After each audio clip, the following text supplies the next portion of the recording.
హైడ్రా కూల్చివేతలపై కేంద్ర మంత్రి Bandi Sanjay hot comments చేశారు. మూసీ ప్రక్షాళన పేరుతో కాంగ్రెస్ ప్రభుత్వం భారీగా దోచుకుంటుందంటూ ఆరోపించారు. కాంగ్రెస్ తీరుపై రాష్ట్ర ప్రజలు ఆగ్రహంతో ఊగిపోతున్నారని, వారికి బీజేపీ ఒక ఆయుధంగా ఉంటుందని బండి సంజయ్ బాధితులకు భరోసా ఇచ్చారు. హైడ్రా బాధితుల పక్షాన నిలబడి ప్రభుత్వానికి వ్యతిరేకంగా ఫైట్ చేస్తామని తెలిపారు బండి సంజయ్.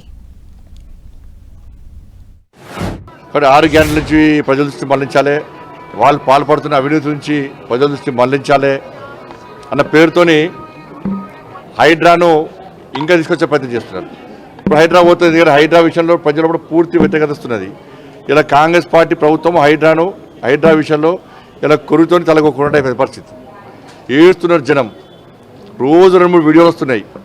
ఆ వీడియోలు చూసి హైడ్రా బాధితులే కాదు, తెలంగాణ రాష్ట్రం కాదు, దేశవ్యాప్తంగా కూడా ప్రజలు కాంగ్రెస్ పార్టీ ప్రభుత్వ పాలన అసహించుకుంటున్నారు. ఇవాళ అన్ని డాక్యుమెంట్స్ ఉండి అన్ని అనుమతులు ప్రభుత్వమే ఇచ్చి పేదోళ్ళు ఇల్లు కట్టుకున్న ఇళ్లను గంట లోపల కూల్చి ఎలాంటి నోటీసులు కూడా కూల్చేయడము, ఇది ఎంతవరకు కరెక్ట్? ఇది నీడ లేకుండా పేదోళ్ళు చేస్తున్నారు. ఇందిరమ్మ రాజ్యం అంటే